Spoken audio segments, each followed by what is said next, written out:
célèbre planche Ouija est probablement l'un des dispositifs de communication spirituelle le plus connu auprès des amateurs de spiritisme, mais aussi le plus controversé. Bienvenue à Paranormalité. Vendue dans des boutiques d'ésotérisme et dans des magasins à grande surface, cette planche a éveillé depuis longtemps la curiosité des amateurs de sensations fortes et les sceptiques. Mais il arrive parfois que des séances tournent mal, qu'elles aient des conséquences néfastes auprès des personnes qui ont participé aux séances, surtout si celles-ci sont mal préparées et mal dirigées. Avec Annick Laprate, conférencière et auteure du livre à succès « Une autre âme dans ma fille », nous parlerons de l'utilisation de la planche Ouija chez les enfants. Et avec Michel, propriétaire de la boutique ésotérique Le Trèfle Enchanté à Longueuil, nous discuterons de l'histoire de cette planche et des règles à suivre. Mais bien sûr, nous assisterons aussi à une séance de Ouija afin de vous informer quoi faire et ne pas faire lors d'une séance. Bonjour Michel. Bonjour Ariane. Michel, est-ce que tu peux nous expliquer un peu tout le mystère qui entoure la planche Ouija? Donc, si on regarde la planche Ouija, bien sûr, on regarde il y a très longtemps. Donc, vraiment, les premières formes de spiritualité à travers des objets en tant que tels comme ça ont été utilisés par les Chinois. Donc, les Chinois, 1100 avant Jésus-Christ, ont commencé. Et la technique s'appelait la technique Fuji. Donc, cette technique-là, spécifiquement, c'était une technique de canalisation et qu'on appelle aujourd'hui communément l'écriture automatique. Donc, ce qu'on va retrouver à ce moment-là, c'est vraiment la canalisation d'êtres spirituels qui passaient à travers la personne. Et la personne, à ce moment-là, se mettait en transe et directement écrivait. Que ce soit des symboles, que ce soit des écritures, que ce soit à ce moment-là des phrasés qui venaient de l'au-delà directement. Si on regarde plus maintenant de la façon moderne, donc au niveau du Ouija en tant que tel, on va retrouver les premières formes de planches qui ont été conçues, mais pas commercialisées encore. Donc, les premières formes de planches, on va les retrouver en 1890. Donc, M. Elijah Bond, qui a été un des premiers à concevoir à ce moment-là des planches de Ouija. Et il ne les a pas commercialisées. C'est un de ses employés qui travaillait pour M. Bond, qui s'appelle William Fuld, et qui a commencé à les commercialiser, et ce, en 1901. Donc, en 1901, les premières planches de Ouija ont commencé à faire l'apparition sur le marché. Et à partir de là, bien sûr, les gens ont commencé à vouloir démystifier un peu le mystère de tout ça et vraiment à faire des séances. Donc, à partir de ce moment-là, la planche de Ouija a commencé à prendre son ampleur dans le domaine spirituel. Directement, je pense qu'à quelque part, il faut pas voir ça comme un jeu. Même si on va retrouver la plupart de ces planches-là qui sont en vente librement dans la plupart des endroits, je crois qu'en partant, ce n'est pas un jeu. Je pense qu'à quelque part, il faut prendre ça sérieusement, un peu comme n'importe quoi. Si on fait du tarot, si on fait de la magie ou quoi que ce soit, il faut prendre ça sérieusement. Ce n'est pas un jeu. Et à quelque part, il faut prendre toujours les précautions. Donc, si vraiment ça vous fait peur au départ, c'est sûr et certain que je vous le déconseille là, à 100%. Je crois que oui. Je pense que la plupart, il y a beaucoup de jeunes. Donc, quand on parle de jeunes, c'est vraiment des jeunes âgés entre 12, 13, 14 ans qui sont vraiment intéressés à se procurer un Ouija, commencer à communiquer avec les esprits. Et je vous dirais que d'un certain sens, c'est là que c'est l'âge qui sont les plus dangereux, donc les jeunes âges. Pourquoi? Pour plusieurs raisons. Les enfants, les adolescents, peu importe, sont beaucoup plus, comme on pourrait dire, ils vont se faire influencer facilement. Donc, leur niveau, je vous dirais, de protection est beaucoup plus, sont beaucoup plus vulnérables, si vous voulez, d'une certaine façon, à ces formes d'attaques-là. Et bien sûr, sont beaucoup plus influençables. Donc, c'est toutes des choses que je déconseille complètement à ceux qui sont âgés en bas de 18 ans à faire. Bien sûr, on parle du cas par cas. Il y a des jeunes qui sont très, très bien, je vous dirais, enracinés. On appelle ça des vieilles âmes qui, effectivement, vont à ce moment-là être capables de pouvoir, je vous dirais, faire une session de Ouija, et ce, en toute discipline aussi. Donc, avoir une certaine forme de discipline à l'intérieur de ça et de ne pas voir le Ouija comme un jeu. Hein? Parce que le Ouija, en partant, ce n'est pas un jeu. Il faut prendre ça quand même d'une façon très sérieuse aussi. Donc, c'est bien sûr, je vous dirais, un des plus grands problèmes avec le Ouija, c'est que la plupart du temps, les gens vont utiliser le Ouija dans des états seconds. La deuxième erreur que les gens vont faire, c'est souvent durant une session de Ouija en tant que telle, à la fin, ils vont oublier de dire à l'esprit de partir, donc de dire au revoir et de demander à l'entité ou l'esprit qui ont contacté de partir des lieux. Et la plupart du temps, ils vont laisser le jeu là et on n'en parle plus. Ce qui arrive dans ces moments-là, c'est qu'on va ouvrir une porte dans le domaine spirituel auquel des esprits ou des entités vont traverser et nous contacter. Et c'est très important de dire à ces esprits-là ou ces entités-là de partir une fois que la session est terminée, qu'ils retournent dans leur pleine d'existence. Sinon, ils vont rester dans le lieu auquel on les a invoqués. Donc, c'est important de faire ces genres de choses-là. C'est crucial et on va utiliser beaucoup notre pressentiment. Donc, ce qu'on va ressentir. Est-ce que durant la session, on se sent bien? Est-ce que durant la session, on a des malaises? Est-ce que durant la session, on a des étourdissements? On est faible? Est-ce qu'on a peur? Donc, ça, c'est toutes des indications que l'être humain a. Je pense que le sixième sens de l'être humain est très aiguisé et l'être humain en tant que tel devrait, si vous voulez, répondre à ces genres de messages qui sont envoyés directement, là. Le Ouija est un grand mystère. Nous ne prétendons pas que nos instructions de fonctionnement sont exactes en tout point, ni que vous obtiendrez des résultats dans tous les cas. Cependant, plusieurs personnes ont affirmé qu'en faisant preuve d'un peu de patience, leur espérance avait été plus que satisfaisante et qu'elles s'étaient bien amusées.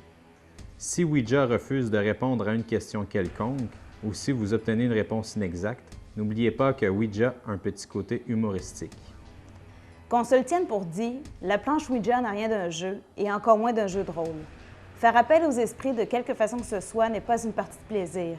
Il peut en découler de très désagréables conséquences si les séances de spiritisme ne sont pas faites dans l'ordre des choses et avec professionnalisme.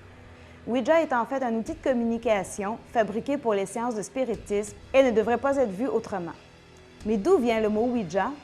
De toutes les théories sur l'origine de ce nom, la plus populaire est celle selon laquelle le nom proviendrait simplement de l'appellation oui en français et de ja en allemand, qui veut dire également oui. Cette expression proviendrait de la première question généralement posée par les utilisateurs lors d'une séance de spiritisme afin de savoir si l'esprit est présent.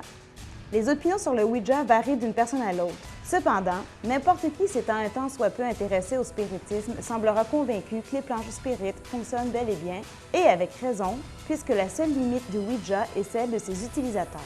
C'est précisément pourquoi ce jeu peut être aussi dangereux. Entre les mains d'un utilisateur inconscient, il y a toujours un risque pour que le Ouija provoque de mauvaises surprises.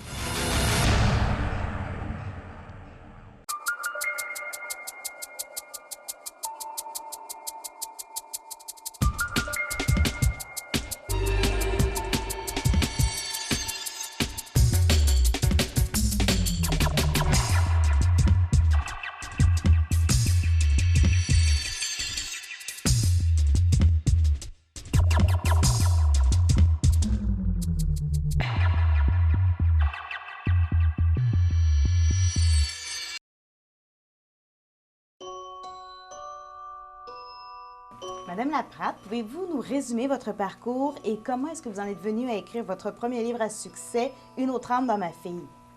En fait, j'ai décidé d'écrire Une autre âme dans ma fille pour rendre hommage à Marie-Claude, ma fille qui a vécu un phénomène d'emprise. Marie-Claude, quand elle est arrivée sur Terre, elle a eu un parcours assez difficile, puis jusqu'à l'âge de ses 4 ans, elle voyait des présences, elle voyait des âmes errantes et elle a été affectée par ces âmes-là. Donc, à un moment donné, bon, c'est sûr que nous, on n'avait pas la connaissance par rapport à ça, donc on l'a suivie, on a fait une approche traditionnelle avec elle et elle a été référée par un médecin en psychiatrie. Donc, ils ont soupçonné longtemps un trouble de la personnalité multiple. Mais à un moment donné, bon, on était mis sur les listes d'attente, puis j'ai rencontré quelqu'un qui travaille en énergie et il m'a demandé si j'étais ouverte d'esprit. Donc, comme on était sur les listes d'attente, j'ai pas eu à choisir. Je me suis dit, on va essayer, puis on verra ce que ça donne. Donc, on a rencontré un intervenant énergétique qui nous a expliqué que l'âme de Marie-Claude n'était pas complètement incarnée dans son corps et que dans ses corps énergétiques, il y avait des âmes errantes. Donc, on a procédé à une libération. Puis, après ça, on a travaillé sur son enracinement, puis l'incarnation de son âme, puis les crises ont été terminées. Donc, ça a été un parcours difficile, mais en même temps un parcours avec un dénouement absolument extraordinaire. Et c'est à partir de ce moment-là que je me suis intéressée à ce monde-là et que j'ai voulu en connaître davantage et que là, j'ai commencé ma quête. Donc, le livre, en fait, pour rendre hommage à Marie-Claude, pour sa beauté, pour sa lumière qui l'habite maintenant et pour sensibiliser les gens aussi que le phénomène existe. Le phénomène existe peut-être pas comme dans les films d'horreur, mais ils existent. Donc, c'est important de conscientiser les gens à ce phénomène-là et d'expliquer les choses, parce que quand on a la connaissance, on peut combattre la peur et on peut travailler avec l'énergie. Donc, oui, il y a l'énergie des âmes errantes, mais il y a de belles énergies aussi avec lesquelles on peut travailler pour avoir une vie meilleure. En fait, quand j'ai écrit Une autre âme dans ma fille, ce qui s'est produit, c'est que Une autre âme dans ma fille a été un best-seller très, très rapidement. Plusieurs gens se sont identifiés à cette histoire-là. Donc, à un moment donné, on a reçu 2000 courriels en 24 heures. Donc, les gens se reconnaissent. Les gens m'écrivaient et me disaient, bien, moi aussi, je vis ça. Moi aussi, mon enfant vit ça.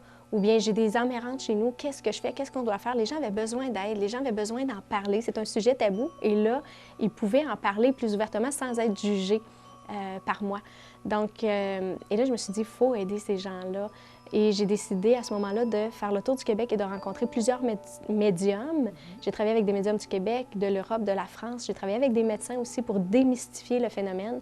Et j'ai écrit le livre « Se libérer des âmes errantes », qui est un condensé de ces recherches-là pour démystifier le phénomène. En fait, le livre répond à toutes les questions qui m'ont été posées. C'est un outil pour pouvoir aider les gens qui sont confrontés à des phénomènes paranormaux. Le fait de communiquer avec l'au-delà, de communiquer avec des êtres de lumière, des êtres chers décédés, des anges, des archanges, crée une fascination chez l'être humain. Les gens ont besoin de communiquer avec l'au-delà. Donc, le fait de communiquer n'est pas un danger en soi. On peut communiquer. Quand on communique avec des êtres qui sont dans des hautes vibrations, de belles énergies, c'est absolument extraordinaire. Ça a lieu à de beaux échanges. Le danger de la communication, c'est quand on n'est pas préparé, quand on n'est pas enraciné, quand nous-mêmes, on est dans des énergies de basse vibration et qu'on fait une communication sans être protégé, sans faire des rituels de protection. Donc, il faut faire attention chez les adolescents qui sont en quête de sensations. On pense à la Ouija board. Donc, souvent, ce sont des jeunes adolescents qui vont se réunir dans un sol et qui vont faire appel, mais sans protection. Puis, à ce moment-là, quand on fait appel, c'est ouvrir une porte. Donc, si on ne précise pas à qui on veut parler, tout le monde peut entrer. Et c'est là qu'il peut y avoir un danger. On ne sait pas qui se manifeste et souvent, ça peut être des âmes errantes avec des vibrations plus ou moins bonnes. Pour bien se préparer, en fait, c'est qu'il faut avoir la connaissance. Il faut premièrement s'enraciner, être bien enraciné à la terre. Il faut être nous-mêmes dans des bonnes vibrations. Donc, il ne faut pas alimenter la peur, il ne faut pas alimenter le sensationnalisme, là. Donc, il faut être dans l'amour, il faut avoir des bonnes ondes et dans des bonnes dispositions, de belles énergies. Ensuite, on peut demander à avoir un contact, mais on peut préciser. Donc, je veux travailler avec un guide de lumière, je veux entrer en contact avec mon grand-père, on le nomme. Je veux que ce soit une âme de lumière, une âme d'amour. Donc, tant et aussi longtemps qu'on est dans des énergies de bonne vibration, on est certain à ce moment-là d'avoir une bonne connexion. Une fois que la connexion est faite, le message est passé, on peut dire à l'âme de retourner. C'est ça qui est important. Le problème avec la Ouija board, c'est que souvent, on invite les âmes à se présenter. Après ça, oups, on a peur parce qu'il y a des manifestations et on quitte le jeu. Donc, les âmes restent. Donc, ce qui est important, c'est de dire merci pour la communication, vous pouvez retourner. On ferme la porte, on s'enracine à nouveau et on demeure dans des bonnes vibrations. On peut allumer des chandelles, on peut purifier par la sauge, mais c'est surtout dans la préparation et dans l'énergie dans laquelle on est qui va faire qu'on va avoir une bonne communication ou une moins bonne communication. Je me concentre et je vais poser la première question. Est-ce qu'il y a quelqu'un qui veut communiquer avec nous?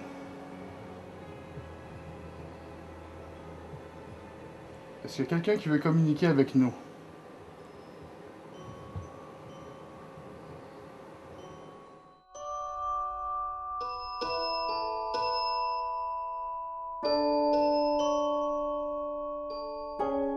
Bien, en partant, il faut comprendre que les gens en partant sont basés sur deux principes. Donc, il y a le principe qu'on appelle d'un bord qui sont les croyances, donc les croyances populaires où les gens, leurs amis, leur grand-mère, leurs proches ont déjà eu des mauvaises expériences par rapport au Ouija. Donc, ça, c'est la première moitié.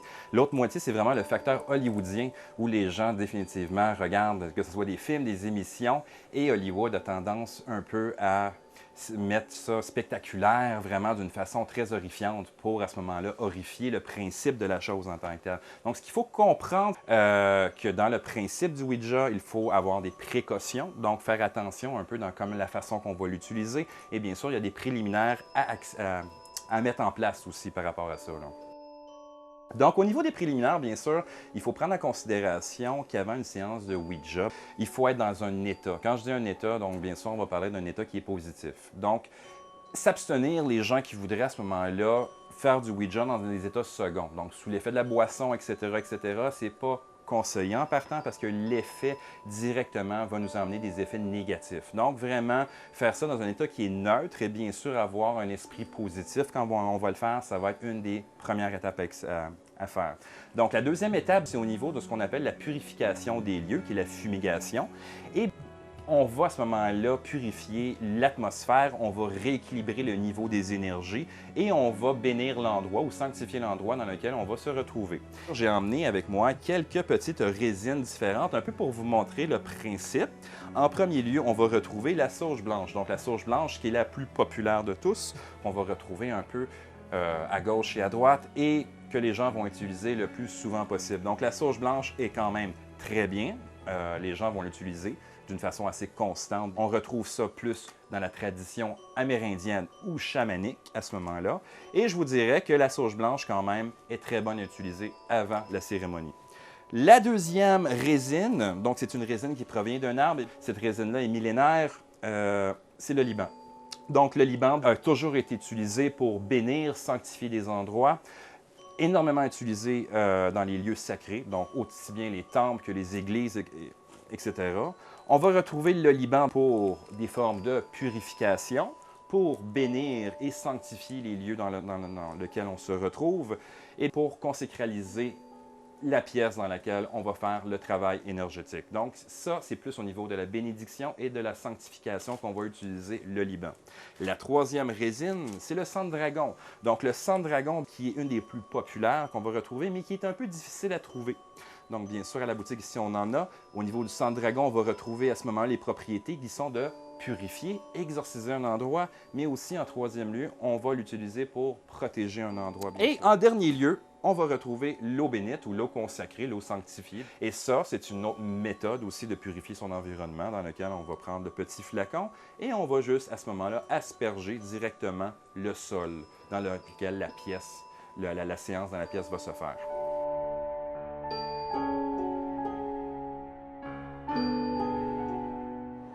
Sentez-vous à l'aise de communiquer avec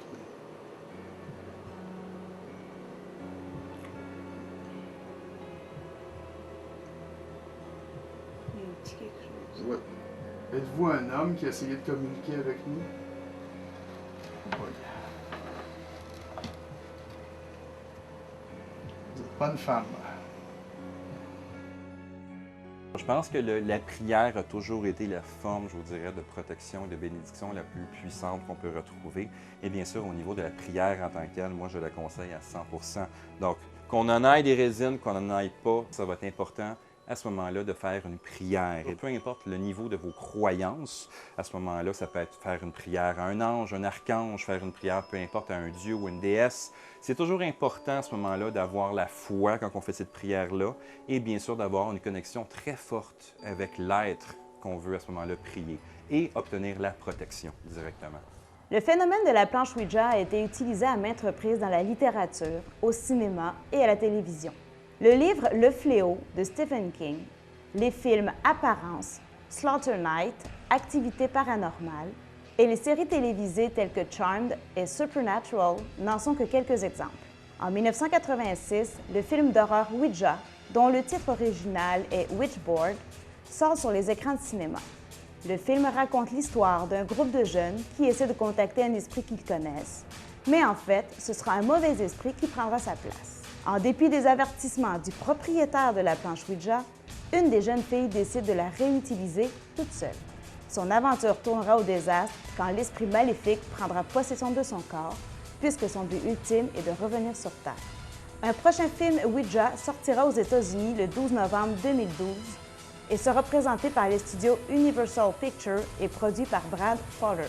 Selon lui, ce sera un film d'action et d'aventure avec des éléments d'horreur.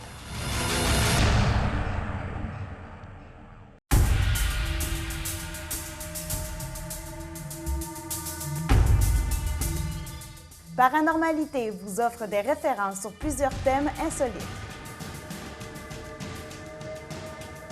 Vous rencontrerez des spécialistes dans leur domaine qui vous aideront à vous forger votre propre opinion face à l'inexpliqué. Y croirez-vous?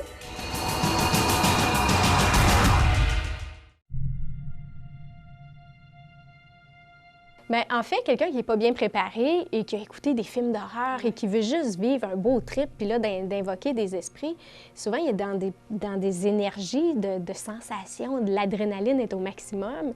Et là, il va avoir peur. Et là, cette énergie-là, là, on ouvre la porte. Donc, on les appelle « manifestez-vous ». Donc, ils vont se manifester. Mais souvent, quand il y a un phénomène, les gens ont peur. Donc, notre peur attire la peur, attire une énergie de basse vibration. Bien, en fait, c'est qu'une âme qui reste sur Terre avec nous, c'est qu'elle va se manifester parce que le but de l'âme est de retourner à la source. Donc, elle n'est pas contente d'être là. Fait qu'elle va se manifester pour dire « j'ai besoin de coups de main, je veux monter, je veux m'élever ». Donc, elle va être dans la maison et elle peut activer des phénomènes pour montrer qu'elle est là. Oui, donc c'est vraiment de mettre un court terme directement et il ne faut pas se gêner d'être sec.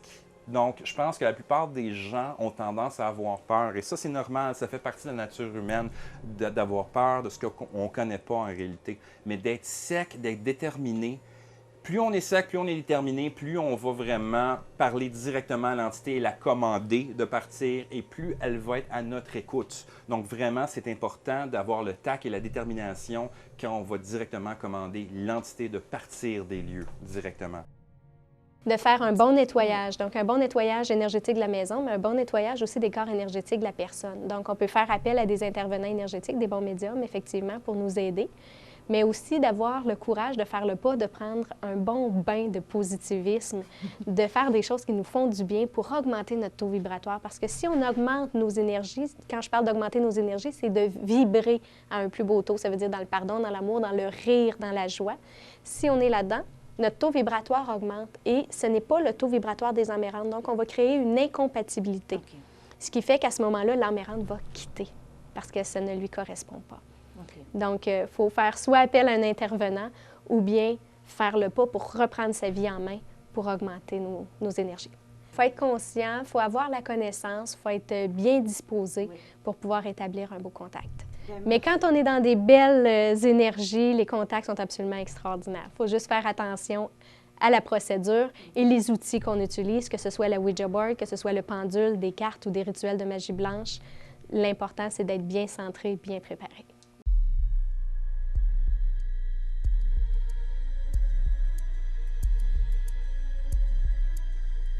Vous savez, communiquer avec l'au-delà, c'est dangereux, c'est risqué.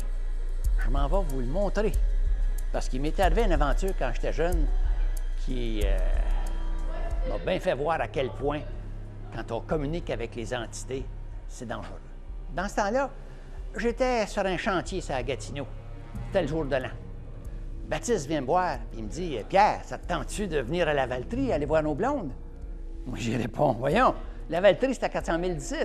C'est pas possible, ça prendrait un mois pour aller là. » Il me répond « T'es fou, on va prendre un canot volant pour aller là. » On a 8 canoteurs, on en a 7 qui sont déjà dans le canot.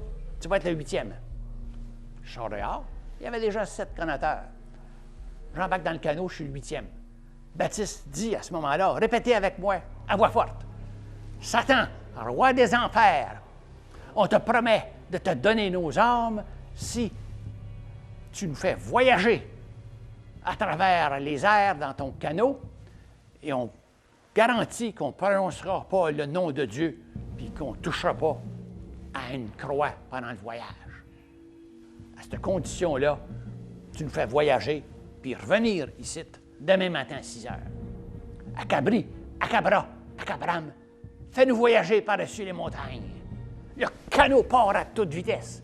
On passe au-dessus des forêts, des rivières gelées, des villages. Puis ça ne prend pas de temps qu'on arrive à la Valtrie. On débarque près de la maison où étaient nos blondes. On voulait aller les voir puis danser avec elles. Et puis Baptiste nous dit, faites attention, prenez pas un coup, faites juste danser.